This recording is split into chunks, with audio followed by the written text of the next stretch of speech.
guys have seen, or you probably will see them later on, I'll point them out to you, the termite mounds that start up. Now, this is the start of a new colony. What's actually happened after all this rain now, they've left the nest. Now, you get a queen termite, she swells up to be about that big. She can live for 30, 40 years. Wow. Really? All she does is produce eggs. Wow. Okay.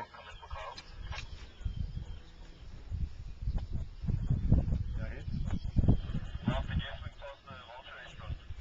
Yeah, there were quite a lot of them sitting there and then they flew off again, but yeah, they're in the area.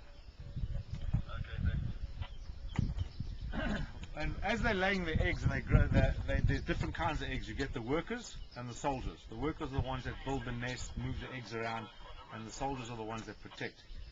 So these things, 90% of them won't survive because they're going to get eaten by birds and all sorts of things.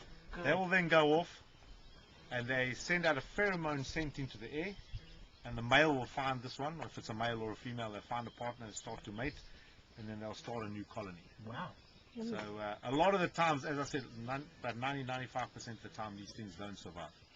But that's what you're seeing around now, is all these flying ants that have left the nest now, and they will usually leave the nest after a lot of rain. Big rainstorm forces them to leave the nest. That's how the colonies start over again. If the colonies underground get too big, the rainy season forces them to leave the nest and relieve that pressure inside the nest again and start another colony. Have the termite mounds feel like they do in upland? There are different types of termites though. Okay, there's about 5 or 6 different types of termites that make different types of mounds. Okay. The ones that you guys saw up in Zimbabwe and Namibia and further north, those very tall ones in Botswana, it's a totally different type of termite that we find here. Right, but we saw also the fungus ones. Yes, and correct. A lot of them actually grow fungus. They pull the stuff and they grow it into the nest. A lot of them don't even have the mound. Everything is underground. Right. You can just sometimes see by the holes in that whole nest is underground, and there's what that mound is, that earth that comes up, is actually a tunnel or a funnel to regulate the temperature in the nest. Okay, so if it gets too hot, the soldiers go out and they open up an opening to let some of the air out. If it gets too cold, they close it up again. And that's how they regulate that temperature, because they actually grow their own food all the time.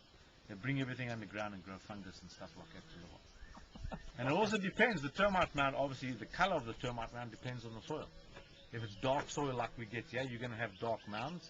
If it's a white soil, like a clayey soil like you see in Botswana, they'll have that more paler color.